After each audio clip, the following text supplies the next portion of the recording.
Hello, community.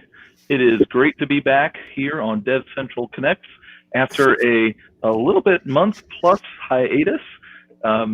Super excited to be here. Excited to close out the year. Got a good show for you, kind of looking back at what was 2020, and we'll probably avoid things like the presidential election and COVID. Actually, maybe some tangential things with COVID and some of the stories that brought. But today with me, I have, as always, Mr. John Wagnon. How are you today? What's up, Jason? I'm good, man. It's good to be here. All right, and Peter. Peter doesn't get to join us all the time on the camera. He's normally helping us out on the chat and managing and dropping links and all those things. So today gets to join us to wrap up the year. Peter, how are you? I'm pretty good. Good to see you guys. I'm glad you're much better, Jason. We missed you. Me too. Yes. Still have a ways to go with the physical stamina when I walk, or the Trump stamina. I'm getting there. So I hope to be back to my normal chipper self here real soon. But John, you have for us not just the question of the show or the question of the week, but you have the question of the year. Oh. Yes, I do. And in 2020, it's got to be quite the question, right? Although maybe I'm setting this up and it's going to be a little bit of a letdown when I ask it. When you think about, hey, 2020, I really got to ask an amazing question. But anyway, as I stare out my window right now, I'm watching some very light snow fall, and so it's kind of a beautiful sight. It's not sticking, it's not thick, but there is some snow fall. And it just got me to thinking, what is your favorite activity to do in the snow? And maybe I'll go first, and then we'll hand it off to our distinguished colleague, Mr. Aloha himself, Pasilva, and then Jason, you can finish it up. But mine, I would say snow skiing. I love to snow ski in the mountains. I don't know where else you snow ski, by the way. But then about I guess a couple of years ago, I was in this town called Crested Butte in Colorado, and I got to go snowmobiling, whatever, snowmobile. And that was absolutely amazing. Absolutely amazing. It was a beautiful, clear day. It was completely freezing cold, but I had all the gear on, so that was good. But it was sunny. It was just blue skies and white mountains all around, and it was absolutely gorgeous. So snowmobiling, maybe my favorite, and maybe in second place, right there with it, is snow skiing. So I love to do the sports part of snow. So anyway, Pasilva, what do you think, my man? What's a good snow? Yeah, I think the snow, the big thing I remember, I grew up out east in Rhode Island, and there used to be this graveyard, which was hill. Thinking back now, I'm not sure how bright it was, but we used to go sledding at this one graveyard and actually try to maneuver our sleds and toboggans in and around the gravestone, the headstones. Oh, the headstone. Yeah, I mean it's kind of, you're supposed to be respectful to the sacred ground, and right. And I realize that now as an adult, but as a kid, we were like, woohoo! Hey, it was have hill will sled, right? Yeah, absolutely. So maybe some of those spirits haunt me today, still mad about sledding over. Although you never know, right? Once you get to that realm, they're probably like, hey man, have fun while you can. If you can enjoy it, right? No doubt. That's right. I love it. Good stuff. Well, Jason, how about you, man? Well, we are probably simpatico with the winter sports, downhill skiing. You said, where else would you ski? I mean, you could do the flat level skiing, the what do they call that? It's not long distance. Where you have to do the cross country skiing. Yeah, cross country skiing. It's but why would you not let gravity do all the work? Because with downhill skiing, you just point your skis downhill and you go. Yeah. And you hope to avoid the moguls, because Jason does not do moguls. But downhill skiing is I love it. And in fact, the last several years we've been going to Seattle in our winter trip. We usually get to go up to Snoqualmie Pass and do a little skiing. What was that other mountain we went up to? Was that Stevens that one time? Stevens Pass, yeah. Yeah, Stevens Pass. Yeah, so we got to do that one time, and that was really great. I have also done the snowmobiling once. I've only done it once, and it was terrifying but awesome. We went. It wasn't near Crested Butte. It was past Vail and then north a little bit, but it was right at the Continental Divide. And so there was a mountain that went above the tree line, so you could just gun it and go straight up the mountain all the way to the peak. And so we had lunch at the top of the peak, and awesome. and then turn around and come down. But I did get my snowmobile off the trail and stuck in the snow as well. So that was no bueno getting the snowmobile back on top of the snow. No, that was a 3 or 4 of us effort. So, yeah, no doubt about it. Yeah, they're a little more difficult to move than, say, jet skis out on the water once you spill. Yeah. When they're on the top of the packed snow, they're awesome. When they're in the soft snow, not so awesome. Yeah. Man. All right. Well, we got a great show. Glad to see you guys and just, talk fun stuff and winter stuff. And our first topic of today is we're going to look at our top 3 light boards of the year. And number 3 was the HTTP cookie same site attribute light board. And I had the privilege to film that one. And, if I recall, that was back in February when Chrome was about to, push out their release. And they're like, hey, effective today, or, whenever you got your upgrade, then, we're going to change the same site attribute. And that's going to potentially wreak some havoc with your sites. And so, we went through the exercise of filming that, sharing that. We had some different articles from the legendary Julio, who also helped me with knocking down the exact details of that light board. But that one was a lot of fun. Number 2, Peter. Yes. Actually, you have the privilege of the number 2 and the number 1.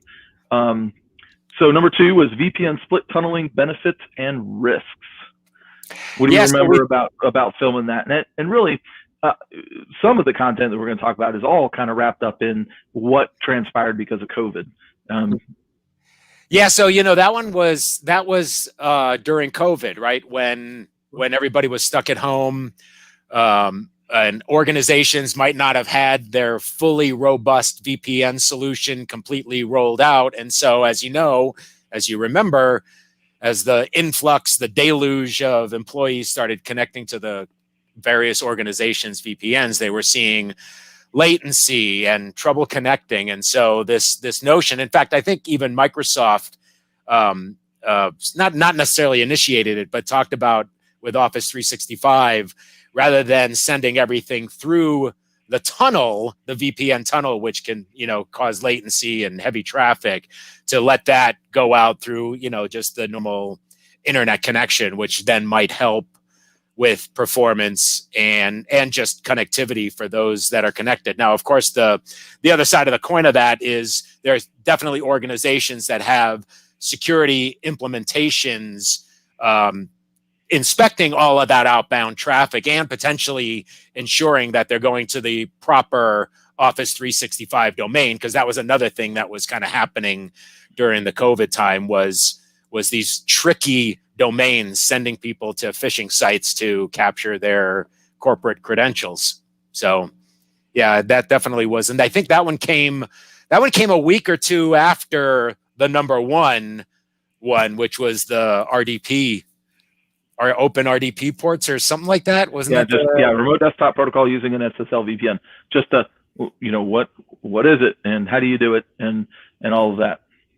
Yeah, and that came about. I think it was one of those sites, Shodan maybe indicated or so. Again, another kind of offshoot of what happened once the pandemic hit and people were confined to their homes was that the need to have access to certain servers, computers that were not, within your physical location. They saw something like a 77% increase or something like that. I definitely could be wrong, but a huge increase in open RDP ports out on the internet because, people need to access these things. And so that definitely was a concern because, open RDP, you just need a little cracker and you should be able to brute force that combo fairly quickly. Yeah, RDP is a great protocol for management. It is not a great protocol for security. And so, that's definitely something you want to hide behind or hide in some secure transport. And, back to your number two, the VPN split tunneling, you mentioned it, but, that's always the risk, right? Of how much do you bring back to corporate and versus how much you split off and let it go straight to the internet. And, they can track, with endpoint management and all that, where that traffic's going. But as far as being able to management and drop it, they obviously, if it's not coming to them, they can't do that. So, there's risk there as well. Yeah, and I think that's going to be one of the bigger trends for 2021, even though we're looking back, is just the fact that IT organizations are going to have to provide the same level of, security posture for all of these remote devices that they used to provide when everybody was in the office. Right. Well, I want to take a break here before we move on to our next segment here to say hi to a couple people. Alex, Thank you for joining us on this dead week between Christmas and New Year's. We're glad to have you, and you are very welcome. And the larger F5 team who makes our job easier by doing training videos and content. We certainly participate in that as well, but we could never come to the level of excellence that we have without all of our great engineers at F5. Who make this stuff possible. So happy New Year to you as well. We're all excited about a good 2021. And then also, Kim, hello to you, and we are excited that you're here with us. Oh yeah. All right. So the next part we're going to go to is just like community spotlight. We have a value at F5 called human first, and there's, we all have jobs to do. We need to bring value to our organizations, because if our organizations are not making money, they cease to be organizations, unless you're a government, but we won't go there. So, one of the things, and I'll start and then I'll pass off to John, community spotlight for me would be, in this last month, Peter alluded to it at the top of the show, but I got COVID at the end of November. And I ended up in the hospital for a couple weeks, and then took another couple of weeks just to recover and be with my family. And it was a hard month. December was a hard month, and but one of the things that made it great is that whether it was my local church bringing us meals at the house, I had friends drop stuff off at the hospital for me to have little care packages. F5 sent me some flowers and Sudoku books and all that to keep me occupied. My boss and my director sent my family a care package just so, they had something good while I was in the hospital. I had some of our MVPs, sending me messages on Slack and on Facebook, and people out in the community in DevCentral that heard about it hit me up on LinkedIn and checked in with me. So it's just, that human first element that is so important with community. I really felt that, and I'm real appreciative and thankful. Nice. John. Yeah. I speak for all of us when I say welcome back. It's good to have you back and, kicking and all that stuff. So that's awesome, man. Hey, I wanted to highlight really quick too, Sebastian, just put a little Happy New Year, all the best in 2021. Right back at you, my man, Sebastian, great community member. Absolutely. Has been here for a long time, helping a lot of people. So really appreciate you, Sebastian. Happy New Year to you as well, Sebastian. That's right, man. That's right. Well, hey, one thing as I look back on this year, kind of a personal thing as well, is I think about this whole snow thing really quick. Hey, really quick before I go on, Kim Vuvan, you see me? Yes, we see you, Kim. Yes, we do, and we appreciate seeing you. That's awesome, man. It's great to have you out there. So yeah, good stuff. And which, by the way, we noticed that you had mentioned your RDP thing, kind of RDP when we were talking about RDP stuff. That'll be interesting to see how people configure that and use that moving forward. But as far as like a quick little personal anecdote, looking back on 2020, there have been many opportunities. But one of the things that I know a lot of people have said this, one of the things that COVID and all that, the quarantine has done is, for those who have families, personal families at home or whatever, it's brought you closer together, maybe for good some days, maybe for bad some days. I don't know. But where I live, it does not actually snow very often. So ironically, it is snowing today. And so about a week or two ago, maybe a couple of weeks ago, we got like 3 inches of snow, which is like unheard of. And it covered up like the whole front yard. And my front yard is fairly flat, but it's a pretty decent sized front yard. And so I was able to get out there with my son. He's 6 years old. And we tied, I've got a 4-wheeler also. So that's an important part of the story. So it's not quite the snowmobile that we talked about a second ago, but I was able to tie up the 4-wheeler and tie a rope from the 4-wheeler back to like an inner tube. And my son jumps on the inner tube, and I'm just like swinging circles all around the yard. And it's like, the old farmhouse, sledding kind of thing. And so he just loved that. And of course, I loved it too, because I love driving the 4-wheeler. So it was kind of a win-win, good father-son moment there. And of course, I did everything in my power to like swing those corners as fast as I could to really get that like whip kind of thing going on. And so the one time I succeeded, he kind of came around the corner, hit a little bump, and then just rolled. And so he went flying. And I was like, good job, son. It builds character, So good stuff. Yeah, my dad used to tell me that when he would send me flying off my water skis when he'd be figure eighting. It's like, build character, son. Yeah, you're gonna love this. You're gonna thank me for this later. So awesome, man. But that was a cool kind of moment. Just happened a couple of weeks ago, so that was a lot of fun. I don't want to spend too much time on stereotypes, but it kind of feels like with the redneck sledding there that you're sliding into the stereotype a little faster than I thought you would, moving back to Arkansas. I just fit right in, man. Just boom, right back into it. It was awesome. Well, good thing you didn't have a backhoe and an old plane, because you would have grabbed the body of the plane and spin him around in the exactly. in the single engine, huh? That's right, man. That's right. I've seen those. So Peter, I want to hear your moment, but I wanted to say hi to Qualicum 5. Happy New Year to you as well. That's right. Thanks for joining us. Awesome. So my highlight, it's going to probably be a little bit self-serving, of course, and I'm kind of hiding it. I keep trying to tell my daughter she needs to wear my Peterbilt hat. Peterbilt. Keep telling her. But my hair, I haven't had a haircut all year. Are you gonna? Is this the reveal? Nice. Look at that.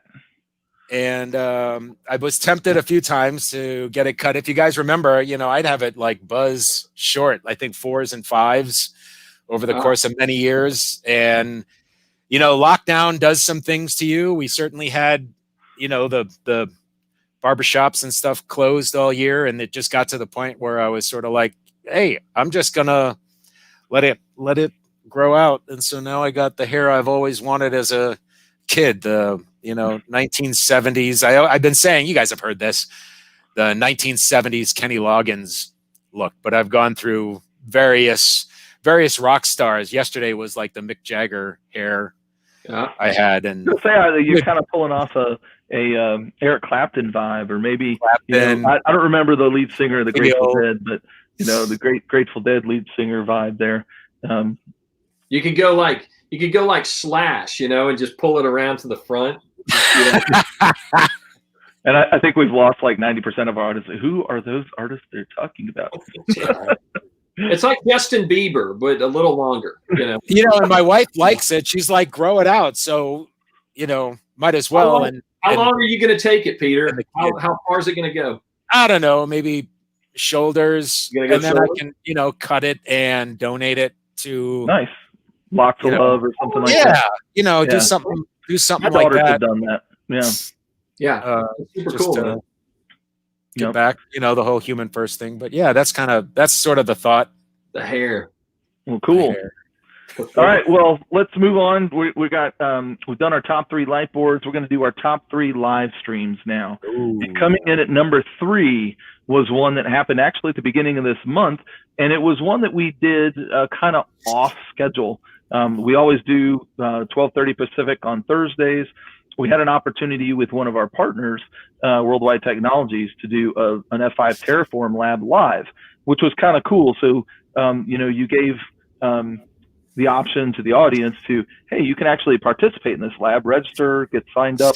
So when the lab starts, we can walk through it together. And we had Tyler Hatton from Worldwide Technologies kind of leading the show.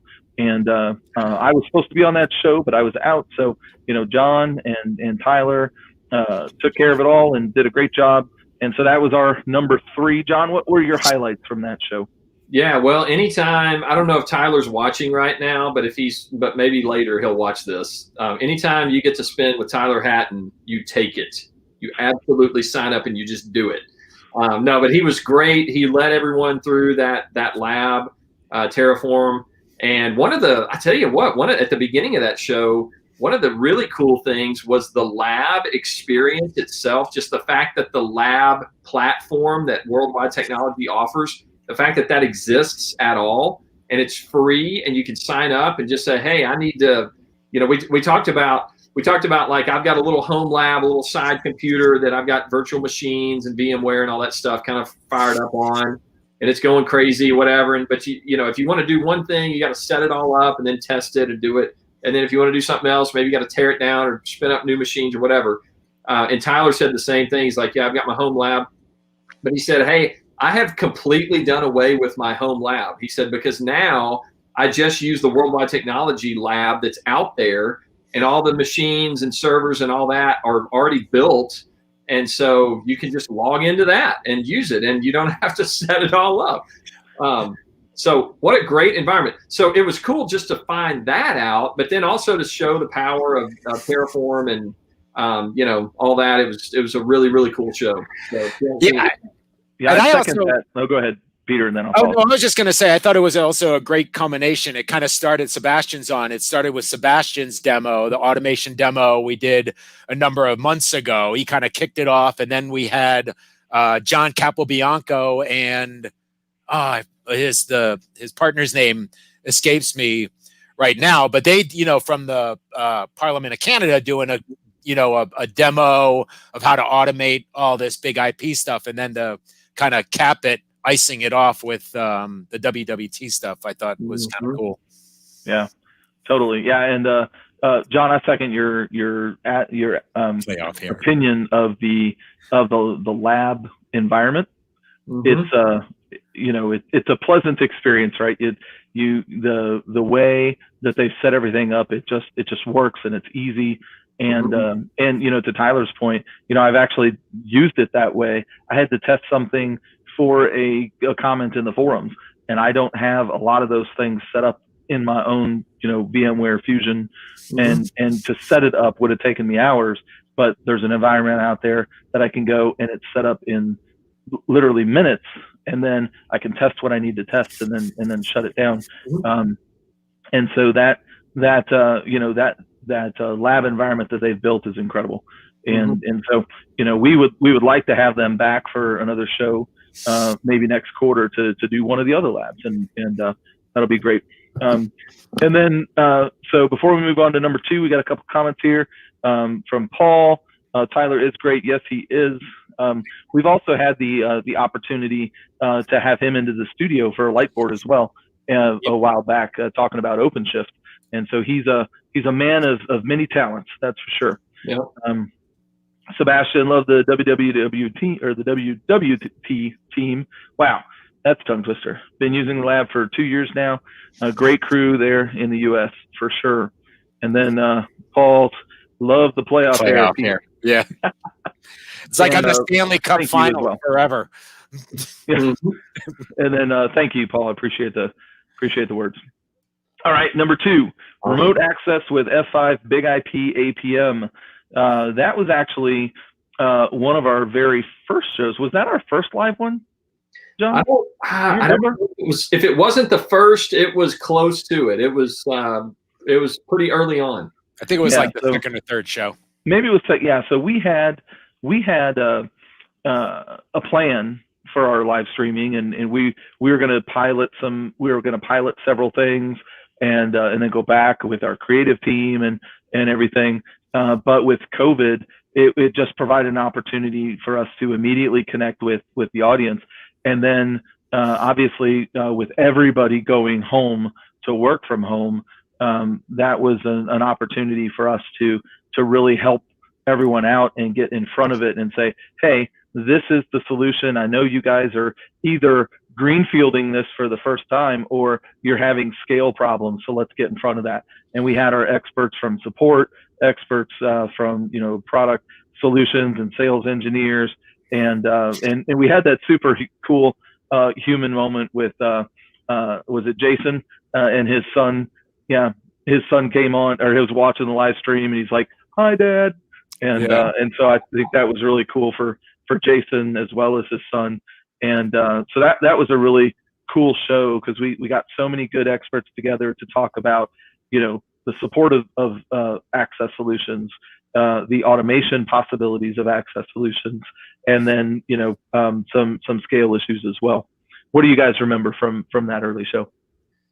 Yeah, I'll go real quick. Just the timeliness of it, like you said, with the quarantine was happening, the lockdowns, it coincided with like what Pete was talking about a second ago, the RDP, stuff, and that's split tunneling, SSL VPN, all that kind of stuff. People were supremely interested in that. Like, oh my goodness, I've got all these remote workers all of a sudden. How do I do this thing? And so for us to be able to come on with a lot of those great APM experts to say, hey, this is how you do it, and this is how you scale it out. I thought that was really, really cool to be able to do that. And that's one of the benefits of the live show and doing it every single week, that it's like, hey, if something big is just blown up, we're going to get to talk about it, Yeah. And, we early on, it was nice to have that.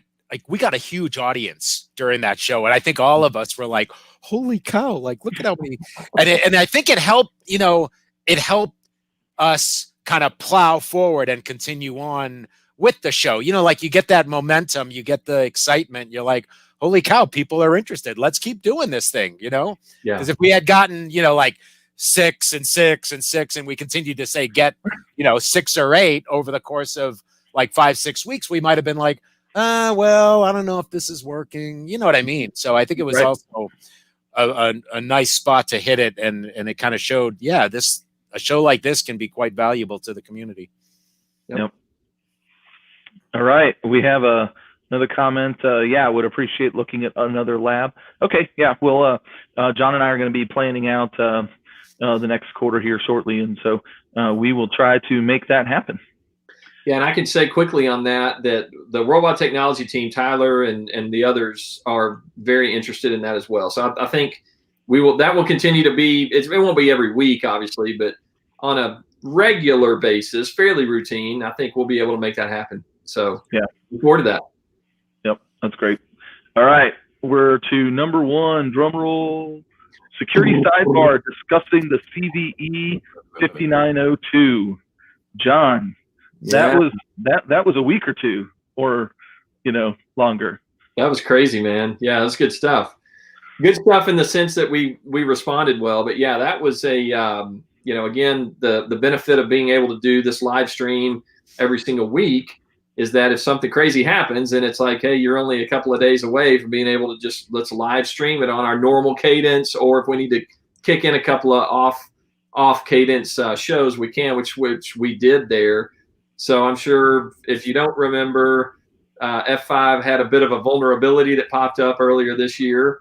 and we wanted to get in front of that as much as we can. We wanted to educate the community, our customer base, and anyone that's interested, frankly. And I guess, and what maybe I'll talk about this in a little bit as well.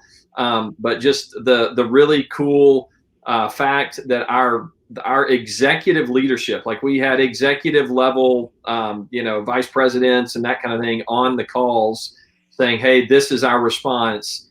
And certainly we had the, some of the, engineers and technology experts and all that to say, hey, this is exactly what you need to do. But from the top to the bottom of F5, it was like, hey, we're gonna own this thing. We're gonna educate you, the community, the customer, and we're gonna get through this together. So so it was a really, really cool way to be able to do that. I will say quickly too that very first show, there was like, I don't even remember how many thousands of people jumped in, and there's typically on one of these shows we're able to highlight, hey, like Sebastian or Group Pierre or Paul or whatever. We can say, hey, great to see you, thanks for commenting. That show, it was coming fast and furious, man. It was like, we cannot possibly get everyone's comment up on the screen. But anyway, but it calmed down after. I think we did like 3 or 4 of those, maybe even more. I don't even remember all of them. But it was good to be able to do that. So yeah, a lot of fun. Yeah, and the great thing around that, you talk about, F5's responsibility to inform and assure and all that, is that it wasn't just the live stream. After the fact, all the questions that got asked, and I think it was 4 shows, John. I think it was the 2 on the Thursday and then the 2 on the Friday, right? That happened, or maybe it was 3. The one in the evening on Thursday. Anyway, 3 to 4 shows.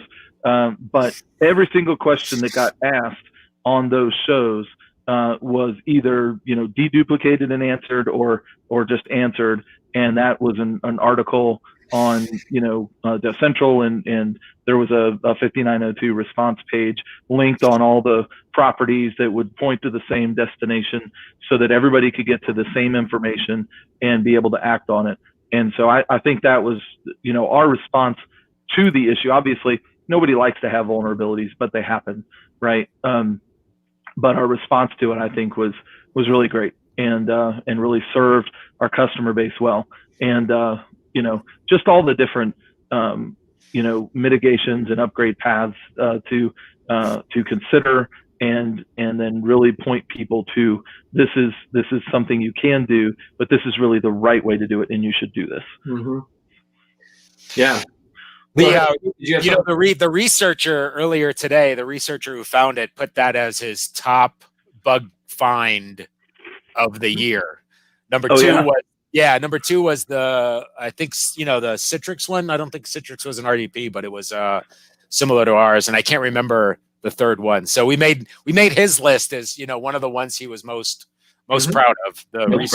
Yeah, it was a good find. And for those that don't remember, don't expose your management port to the open internet.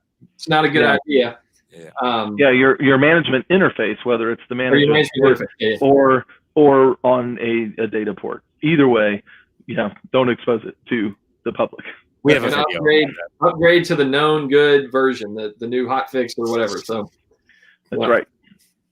And this isn't about top threes and the year in review of 2020, but when you're talking about upgrades and all that, I know I came from an enterprise environment that likes to never touch anything if it's working, and you never want to upgrade anything because it just works and it's safe and all that.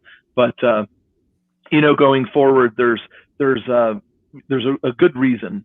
There's a lot of good reasons to upgrade to some of our modern versions. So if you're not at 14.1 or 15.1 in your environment, you really should get there. And we're going to be bringing out content in early 2021 to convince you as to why, if you're on 11.6 or 12.1. In fact, those 2 in particular, I think, go end of tech support in May. And so you're going to want to get off those anyway, because all these 5902s and the other things that we talk about, once those go out of tech support, then you won't get those security fixes, and then you're kind of in a bind if there aren't any mitigations for you. So you always want to be certainly in front of that line. But there's some compelling reasons to get up to at least 14.1 and forward. And we're going to convince you of that early in 2021. So stand by for that. All right. Last segment of the show, and maybe this one will take a little bit longer because, it's our each personal kind of top 3 of the year. And this isn't necessarily video content. It's just, these are the kinds of things this year that kind of stood out to us as highlights. And so, John, I'm going to go to you first, and they don't have to be in any particular order. You have 3 things you want to talk about. So why don't you lead off this discussion? All righty. Hey, so before I get into that, I'm gonna shout out to A Silverhawk. Hello back to you, A Silverhawk. Good to see you out there. All right. But yeah, the first one I want to talk about is the before the coronavirus quarantine hit, before we were stuck in our homes for the whole time, we were able to get out for the first couple of months of the year, right? And so Jason and I had a chance to go to Cincinnati, Ohio, and then on up to Columbus, Ohio, and then over to Indianapolis, Indiana area, and participated in some user groups with several F5 customers and sales engineers, Jack Fenimore and the crew out there. And that's always a highlight for me to be able to go and, face to face with people. And we talked about, a variety of topics, and it was just really good to share information, but also, as always, to hear from the community, from our customers on, hey, this is what you like, or this is what you don't like, or, we get good like Lightboard lesson topic ideas, or DevCentral like live stream ideas and that kind of thing. So that was a highlight for me on being able to go and connect with people. That was a lot of fun. I miss doing those. We've done kind of that quarter before, and we got to do it again, and that was it was a good time, and it's always good to connect with customers. And one of the things that I learned on that trip is that for at least the group that was there, not a whole lot of them, in fact, maybe just a few of them were into automation of any kind. That's right. And so this year we've kind of seen a big push towards automation. So I don't know if that particular group of customers are embracing or leading that way yet, but certainly the industry is going that way. And so, if you are watching the show and you haven't jumped into the automation game yet, highly suggest that you make that a priority. Yep. All right. My first one that I was going to talk, actually, I'm going to switch them around because since I just went on a spiel about automation, I'm going to flip the script a little bit. And mine was actually talking about the Ansible and Terraform interest and explosion in our community, but also in, our live streams, solutions. We talk about the 5902 problem in the upgrade, and, Sebastian, was dropping in the chat, and then we ended up bringing him on less than a week later to talk about, how he went through his upgrade process. And it was, with Ansible. And he's like, I saved myself so much time doing my upgrades just by automating a little bit. And so, with the F5 automation tool chain, all the different, whether it's the direct onboarding, and AS3 telemetry streaming, we've got this group of tools to automate all of this for you. And then you can use other tools like Ansible and Terraform to make, that a little bit easier through templating and whatnot. But the great interest this year in automation tools. And so I think that as the industry goes further down that path, all the people who, like me, traditional network engineers, have catch up to do. And, we talked to John Capobianco on a show a few months ago, and he came on. It's like, 3 years ago? They said we didn't have anything automated, and in 3 years, like, their entire infrastructure is automated. And I got a note from him the other day that he's like, hey, I want to come back on because I got something that I want to share with your audience that I think will connect with them even more so. So we might have John on again here in the next quarter to talk about that as well. And so, that would be, I guess, my personal top three is just the explosion in automation specific to our community. I know, industry wide, it's been happening for a while, but it's really starting to be ingrained in the DevCentral community as well. And so I'm excited about that. All right. Comments, questions, or Peter, are you ready for your first one? I'm ready for my first one, certainly. I'm going to flip the script too, since we already talked about two of the highlights, the 5902 one and the automation triumvirate or trifecta, I should say, for those shows. Personally, I know I mentioned my hair, but what some folks might not realize is I rejoined the DevCentral team in early 2020. So I'm extremely grateful to be back with you fellas and Leslie, of course. So, that's a personal highlight. We're super excited about that too. It was not well received when you were no longer a member of the team, and we were really, really excited when you came back. So that is, we're really excited to have you on the team. Yeah. So I love it. This is where I should be. And, I got just a quick shout out to Preston. I don't think Preston's been on, but I know he's been a audience member, but forever grateful for getting me on his team back in 2018 now? 2018? 2019? 2019. 2018? No, it would have been 2018, August 2018. Yeah, because I was with you guys 16, 17, 18, and then joined the security marketing team, and then back on DevCentral in 2020. So 2020 actually hasn't been that destructive for me. Right. Considering everything. Yep. All right, John, what do you got? All righty. So maybe another highlight that I would mention is when the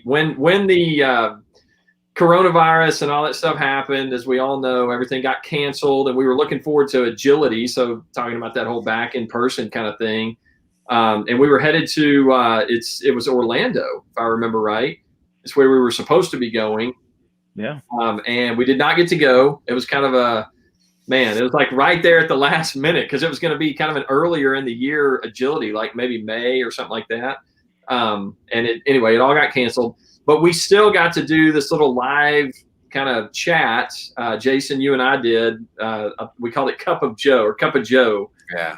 Jason, John. So it was kind of cool because, agility this year was, if you're an audience member, you say, hey, let me watch the keynote event or the live stream, keynote speech. And then let me get into like a breakout session, and I'm going to go like log into the, whatever iRules lab, or I'm going to talk about, whatever, automation tool chain, presentation or whatever it is. But then inevitably you've got some breaks in between those sessions.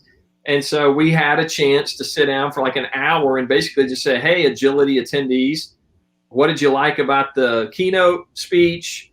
What do you want to talk about? What's on your mind? And we had some great conversations during that. I mean, those hours just flew by so fast. And anyway, that was a highlight to still get to connect with people in that way. Yeah, those were a lot of fun. And, I like to be pretty well prepared when I go into things. And for those three things, for me personally, and just my personality type, those kinds of things give me anxiety because there's nothing to prepare for. I don't know what's going to be coming at us. And so going into that was like, but yeah, those were so much fun because people just, man, it was really active and live. And so there wasn't time to be anxious about anything. It was just boom, boom, boom, boom, boom, boom, boom. It was really good. Yep. Awesome. All right. So I guess my second one, I have supported for several years. Actually, F5, the product development team, released a library for Python to go interact with the iControl REST interface, and it was several years ago. And that's the F5 Common Python library, F5 SDK, if you install it from pip. And or from PyPy. And anyway, there were some features that they didn't have in there yet. And so, I reached out to the teams like, hey, can you build these features? Like, no. And so I said, well, can I build them and fold them in? And they're like, well, yeah. So I got involved with the development team on that library. And then over the course of, the next 3 years, enough people got pulled off to other projects or left F5 that, then it was just me. And I became the sole maintainer of the library. But as I got more and more comfortable with using the library as a consumer, and also on the development side, there were just some struggles and things that I felt like probably should have been designed a different way. Some of that was limitations with the underlying iControl REST library and how it was built, and the objects. And so anyway, I say that all to say that the F5 Common Python library hasn't been archived yet, but it will be soon. And so we don't necessarily have anything to replace it, but also most of the development effort is going towards our declarative interfaces and the automation tool chain anyway. And there is a new library specific to the declarative side that you can go out and check out.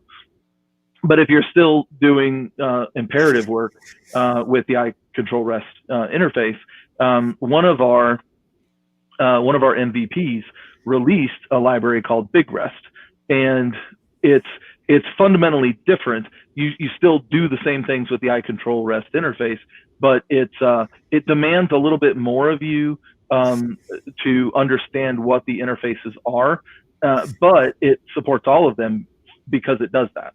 And so you have Big IP, Big IQ, all of it is supported, and it's pretty it's pretty intuitive. And I've just been real thankful. I've been messing with it, and I'm starting to use it with my own personal projects when I'm working on stuff. There is the read the docs link if you want to go out and check out BigRest, but it's Python specific, but it is a major change and update to how you can interact with the iControl REST interface. I've written a few articles about it on DevCentral, and I will have more coming as I do different projects with Python and the iControl REST interface. I've got a couple in the works right now, and so look for that in Q1. And thank you, Leonardo Souza, one of our MVPs, for writing that. And okay, so Peter and John, you were going to talk about the 5902 response at this point, but you've done that. So Peter, drop your wisdom and knowledge on us with certification. Yeah, so that was another one I thought this year. They have a strong community. We're a community. There's a lot of crossover between DevCentral membership and those who are F5 certified. What many people might not know is I also run our social channels. So the DevCentral Twitter and the DevCentral LinkedIn Spotlight page. I manage those, and even promoting some of the individuals who are F5 certified and have their own articles and blogs, like a personal site. We promoted some of those, and in fact, some of those were some of the most welcome, most engaged, and people were like, we want more. So a big shout out to all of those certification folks for sharing your knowledge and talent and skills, and certainly the shows that we've had on with Ken and oh my God, she's gonna kill me. Yeah, Miss Heidi. She's gonna kill me. And the psychometrician on that last one. Some of the most interesting shows, especially the psychometrician one. Just holy cow, you'd never realize how much really goes into it. So yeah, definitely the link with certification this year, not only with the show, with the community, with the outreach, with the content. Yeah, really. If I could have dialed in from the hospital for the live stream with the psychometrician, I would have. But that was I think day 3 in the hospital, and I could barely breathe still. So that didn't end up working out. But I really wanted to be in that show. to be able to talk to her, because our prep meeting for that show back in October just got me so excited about bringing that info and just insight into how tests are developed to the community. So that was a big highlight for me as well, Peter.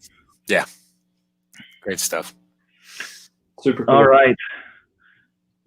Let me see. Do we have anything left? Well, I've got it. This is episode 25, guys. Do you realize you're at episode 25? Usually a season on network TV is like 22, 23 episodes, at least, in the olden days before binge streaming stuff. So you got, one season and a little bit extra director's cut stuff under your belt. Congratulations on show number 25. Thank you. Yeah, that's exciting. Yeah, we love doing this. I love doing this. This is a lot of fun, and look forward to having a lot of great guests in 2021. Yeah. Hey, I gotta give a little plug as well. Another highlight of the year that I thought about too. I know we talked about the 5902 response and all that, but speaking of show 25, and I love doing these things as well. So it's just been a real pleasure to be with you guys.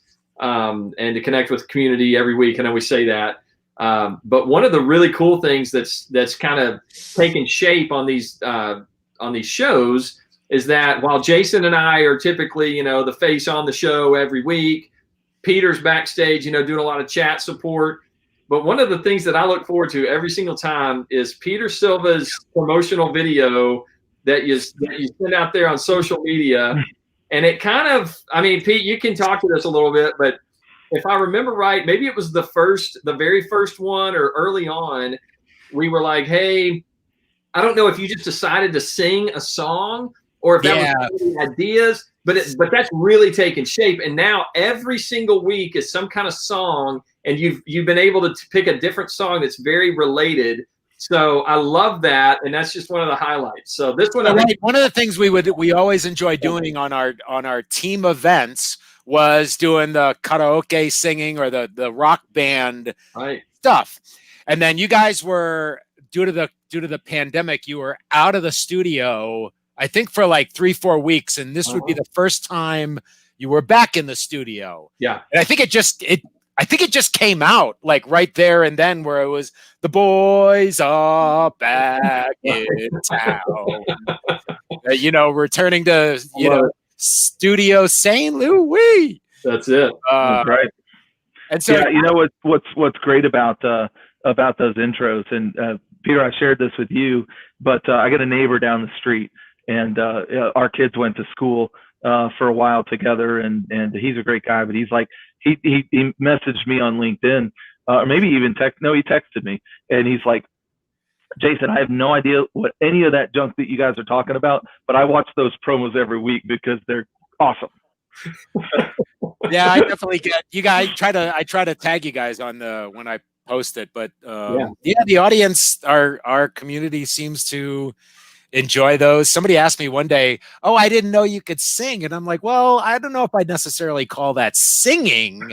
It's belting out a tune, but it's off key and maybe a little out of tune, but I still like to belt it out." But yes, John, I try to find a popular song.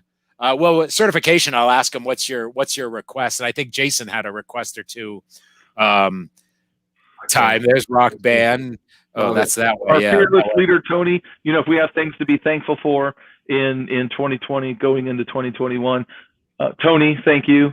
Love working for you. You're an awesome boss, and you are the grease that causes our sled to skid. So thank you. Nice. So the whole idea was to try to, come up with a song, since Rock Band is, one of our favorite things to do, that's tied to the show. Either stick with the original lyrics if it matches, like this past week, the original lyrics worked, or, work in. Weird Al for so many years has been actually one of my favorite musical artists. And so it's kind of, if you could throw in a parody piece that ties to the tune that intros the show, let's do it. Yeah. One week I did try it. I don't know. It was like 8 weeks in or something. I tried it with no song that week, and I got 3 comments like, "I missed the singing." Like, where's the singing? Like, what are you doing? Like, what just happened? What is? I don't even know who. You got to A/B test these stuff. Maybe some people were getting sick of the singing, but no, they were clamoring for more. So yeah, it's good stuff. We look forward to 2021 and all of the promo songs that are going to be coming out. That's awesome. Oh, that's for sure. I'm glad it worked out. I had one more on my list that I wanted to share. Yeah, sure. And that is from the labs team. They had an intern this summer help them build a tool called Crypto Nice. Yeah. And I just wanted to share that in the comments. Go out and check out Crypto Nice. It allows you to inspect your own domains or others' domains and see where your vulnerabilities are, see where you check out as far as, all the things, ciphers and all that you have enabled. You can use it as a command line tool, or you can embed it as a Python library if you want to do more things with it. And so check that out. F5 Labs team, awesome work.